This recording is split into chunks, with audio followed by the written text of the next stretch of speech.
What's up guys, in today's video I'm going to be talking about the former WBC lightweight champion, the Venezuelan powerhouse, Edwin Valero. Edwin Valero had a record of 127, lost 0, 27 KOs. It was a tragic end to a glistering career of Edwin Valero. Let's discuss it and talk about his story and his background. So Edwin Valero, also known as El Inca, was a Venezuelan professional boxer who competed from 2002 to 2010. He was undefeated. He was an undefeated former world champion in two weight classes, having held the WBA super featherweight title from 2006 to 2008 and the WBC lightweight title from 2009 to 2010. Valero's professional boxing career spanned more than 7 years, from 2002 to 2010. He made his professional boxing debut at the age of 20 on July the 9th, 2002 against Eduardo Hernandez, defeating him via first round TKO. He would then go on to remain undefeated until his last fight with a career total of 27 wins, 0 losses, 0 draws and 0 no contest. In his first attempt at a world title on August 5, 2006, Valero faced WBA super featherweight champion Vincent Mosquera in what would arguably prove to be both boxers' toughest contest. Valero started out the match in signature fashion, knocking down the champion twice in the first round. However, Mosquera recovered and in the third round responded by knocking Valero down, which was to be Valero's only knockdown in his career. At this point in his 19-0 career, Valero's longest fight had only been 2 rounds, and the question remained as to whether the untested Valero had the stamina to go the distance. The answer came after 10 grueling rounds, when the ever-tenacious Mosquera finally started to wane under the challenger's continuous heavy onslaught. Deciding Mosquera had received enough punishment, the referee called a halt to the match at 2 minutes of round 10. Making Valero the champion. Valero would go on to successfully defend the title 4 more times before moving up a weight class, and in his final defense, a 7th round stoppage of Takeru Shimada in Tokyo on June the 12th, 2008. Valero won 2 world titles at 2 weight classes. He defended the WBA super featherweight title against Michael Lazada on January the 3rd, 2007. Winning the fight via first round TKO. On December the 15th, 2007, he defended it again, defeating Zaid Zavaleta via third round TKO. Valero then vacated his WBA title on September the 3rd, 2008 to fight in the lightweight division. So this is where he made the lightweight division. He vacated the title to go into the lightweight division. On April the 4th, 2009, Valero fought Antonio Petalua for the vacant WBC lightweight title in Austin, Texas. Petalua came into the fight with a 14 consecutive knockouts on his 46-3 record, and with Valero's 24 consecutive knockouts, the stage was set to be a decisive match between 2 heavy hitters.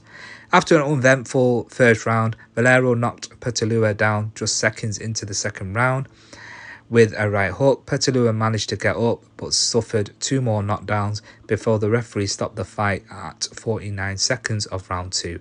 Valero then successfully defended his WBC lightweight title 2 times, with his final defense a 9th round victory over Antonio DeMarco on February the 6th, 2010.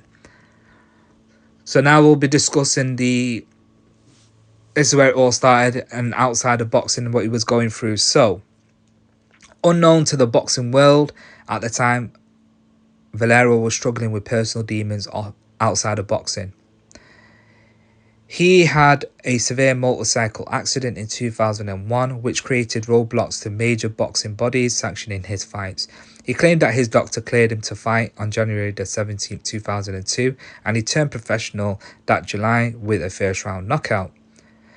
In January 2004, he failed an MRI brain scan in New York, and thus was not allowed to fight in the United States, and his scheduled HBO appearance on Boxing After Dark was scrapped. He continued to fight on, but outside of the US.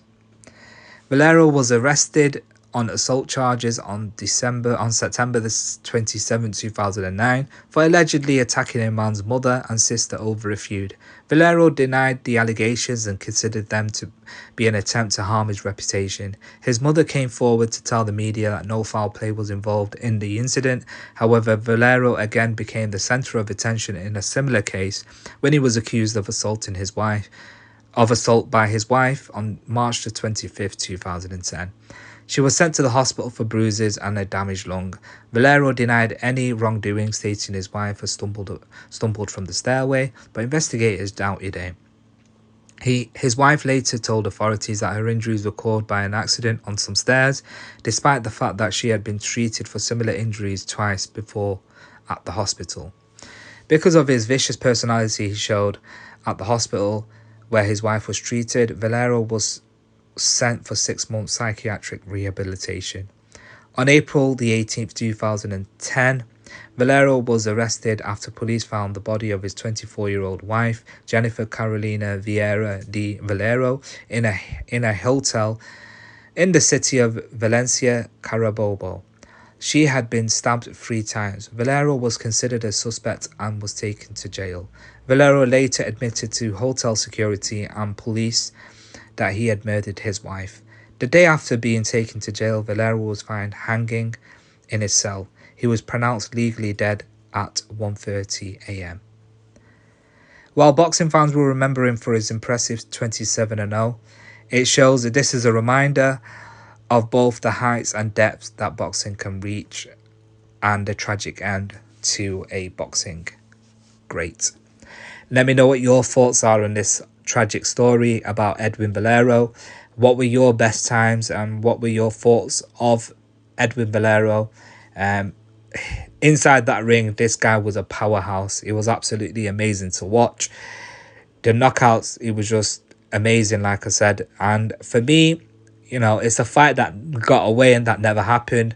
But it was expected that he was going to be in line to fight Manny Pacquiao, the great Manny Pacquiao. And look at that, it would have been 2 southpaws, Edwin Valero being a powerhouse, and it would have been absolutely great towards seeing them two actually have that scrap.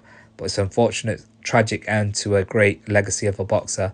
Let me know what your thoughts are. Remember to subscribe to my YouTube channel, comment down below, hit the notification button, hit the like button. Triple B Boxing TB. Thank you.